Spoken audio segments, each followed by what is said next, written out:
I personally think it is way too early in the NBA season to be making off-season predictions, especially since we're in the second round. It's just too premature for me to make a video like that.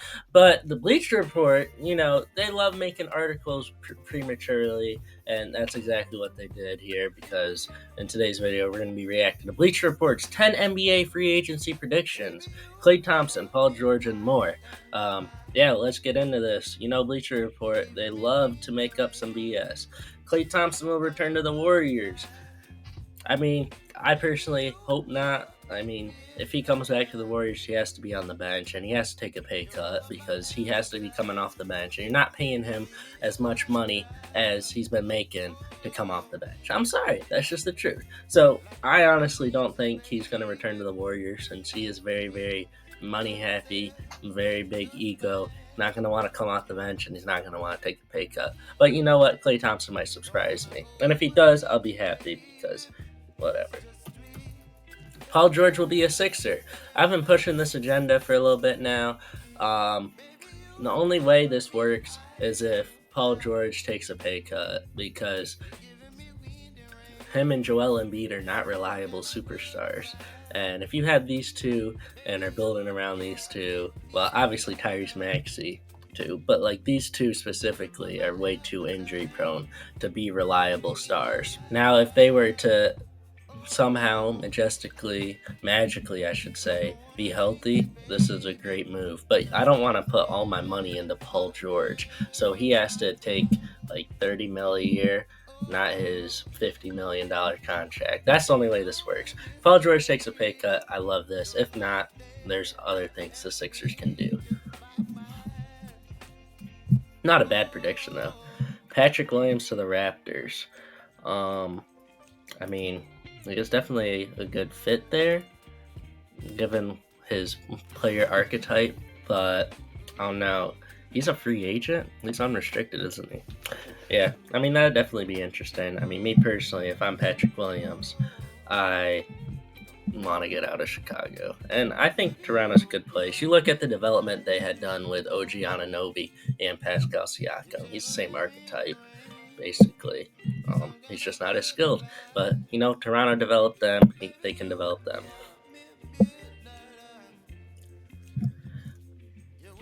Malik Monk gets very close to $100 million. That's definitely going to happen. I don't think he's going to be on the Kings simply because of how much money is out there for him.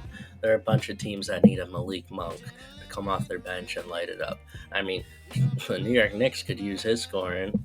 I don't think he's going to go to the Knicks. I'm just saying, there's a lot of teams that could use him. In Miami, that would be crazy. There's a lot of good fits for Malik Monk. It's not like he's handicapped to certain destinations like certain players are. No, Malik Monk is the sixth man of the year in my eyes. Once you look at how the Kings were before he got hurt and after, there's a drastic difference. There was a drastic difference, but I think he could fit anywhere, and I think, $100 million is definitely something that he could get. Tobias Harris and Simone Fontecchio get shockingly similar deals. That's not going to be shocking. Tobias Harris has zero value to the NBA. Fontecchio can shoot the three, and he is 6'8". That's not shocking at all. Isaiah Hartenstein will get more guaranteed money than Nick Claxton.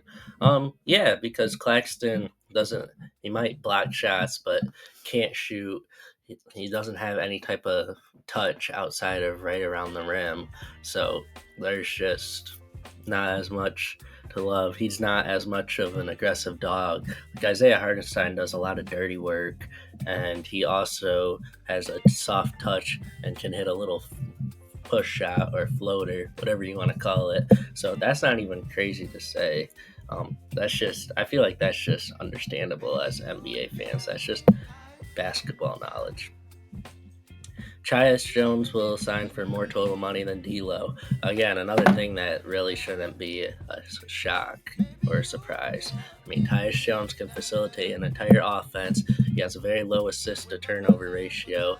Very effective with assists. D'Lo is just going to be there to score the ball and not do much else. Tyus Jones can orchestrate an entire offense, and yeah, that's not a crazy take to say at all. That don't make more. He should make more. James Harden will get just one guaranteed year. Yeah, I mean, I wouldn't personally put a lot of money into James Harden, but one guaranteed year, that, eh, it depends on who it's coming from. I feel like the Clippers are going to have to re-sign him, given how much they gave up to get him, and yeah, they just mortgaged everything basically. Um, but yeah, I don't know. James Harden is definitely a character.